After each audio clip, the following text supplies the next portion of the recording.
नमस्ते बेटा। जैसे कि आपको हिंदी की पाठ्य पुस्तक ज्ञान सागर के पाठ नंबर 4 पुरस्कार के बारे में बताया गया था। उसमें बताया गया था कि कोई किस प्रकार सत्यपाल नाम का कोई बच्चा अपने सच्चाई के बल पर प्रथम पुरस्कार जीतता है।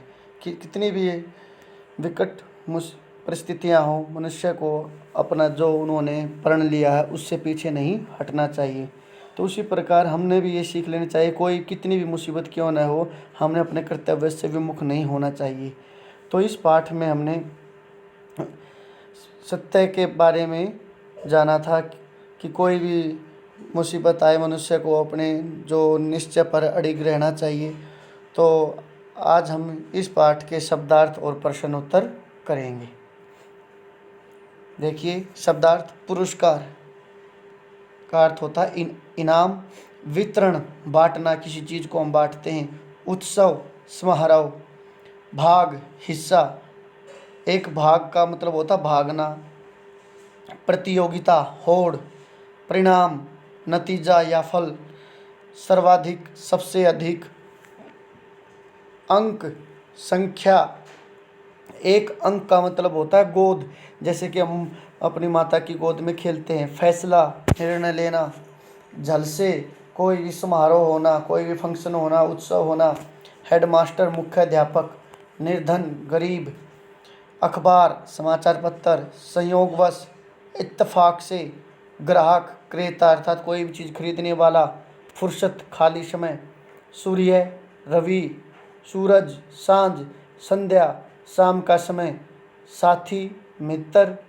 हैरानी, आश्चर्य। चटपटी, मज़ेदार। डकैती, लूट। झटपट, तुरंत। नमक मिर्च, बढ़ा चढ़ाकर, कोई भी बात को हम बढ़ा चढ़ाकर कहते हैं। फटाफट, जल्दी जल्दी। ढंग, तरीका। अचूक, बिल्कुल सही। परिणम या प्रण, करना किसी चीज़ का निश्चय। सरासर, एकदम। झूठ, मिथ्या। शिक्षक, अध्यापक। पीठ ठोकना यानी कि शाबाशी देना। दौड़ धूप करना, मेहनत करना। छात्रवृत्ति, वजीफा। प्रथम, अव्वल, कक्षा में आप फर्स्ट आते यानी कि प्रथम आना, अव्वल आना, टॉप करना। अब इसके प्रश्न उत्तर देखिए। रामनगर में कितने विद्यालय थे? वे प्रत्येक वर्ष कौन सा उत्सव मनाते थे? आपने पाठ में पढ़ा था कि रामनगर में कुल 10 विद्यालय थे। और आपने पाठ में पढ़ा था कि प्रत्येक वर्ष मिलकर वह अनेक प्रतियोगिताओं का आयोजन करते थे और स्तर के अंत में पुरस्कार वितरण समारोह मनाते थे। अर्थात जैसे कि समय समय पर वो प्रतियोगिताओं का आयोजन करते रहते थे और साल के अंतिम दिन में, स्तर के अंत में वो पुरस्कार बांटते थे। जैसे कि अब आपका जब परीक्षा परिणाम घोषित होता है तो आपके स्तर के अंत में आपको भी इनाम दिया जाता है। इसी प्रकार वो भी पुरस्कार वितरण समारोह मनाते थे।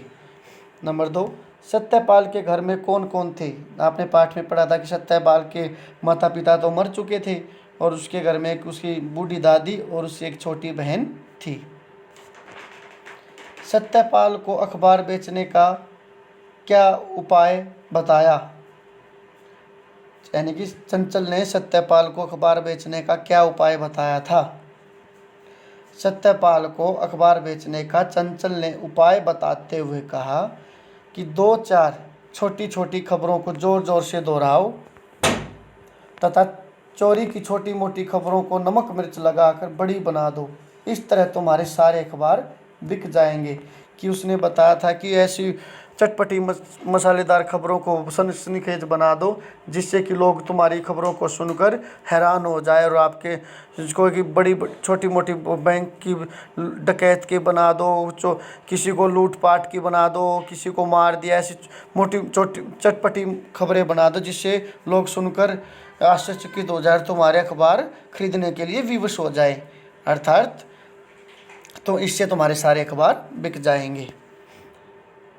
सच्चे बच्चे कितने अच्छे प्रतियोगिता में सत्यपाल को कौन सा पुरस्कार मिला और क्यों?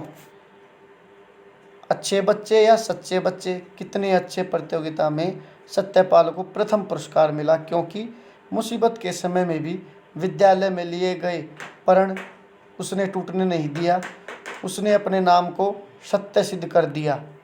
कि कितनी भी मुसीबतें आई, उसका अगर एक भी अखबार नहीं बिका था, उसको पता था अगर तुम्हारा अखबार नहीं बिकेगा तो तुम्हारे घर का गुजारा नहीं चल सकता, तुम्हें रात को खाना भी नहीं मिलेगा।